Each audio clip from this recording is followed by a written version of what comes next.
না না পাইছি এটা হ্যাঁ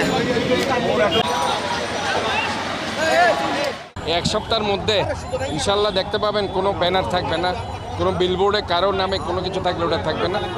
এবং বিলবোর্ডের ব্যাপার আমরা বলে দিচ্ছি, কোনো বিলবোর্ড এখানে হবে না। শহরটাকে ক্লিন এবং গ্রিন রাখা, এটা আমরা ইনশাল্লাহ করব। এবং যে কোনো ব্যাপারে আমরা এটা বদ্ধপরিকর। কেবলগুলো যে আপনি দেখতে পাচ্ছেন এগুলো আন্ডারগ্রাউন্ডে চলে যাবে। আমরা এটাকে স্মার্ট সিটি বলছি। এটা অলরেডি দুটো কোম্পানিকে আমরা দিয়েছি পরীক্ষামূলকভাবে 2টা ওয়ার্ডে। তো এটা যদি সফলভাবে হয় চট্টগ্রামের 41টা ওয়ার্ডে এই কেবলগুলো আন্ডারগ্রাউন্ডে চলে যাবে।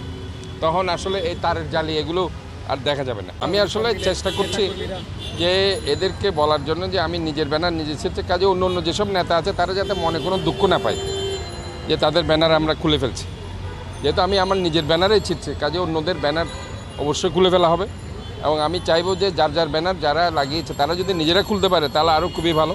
এটা আমাদের জন্য একটা উদাহরণ হবে আর কি।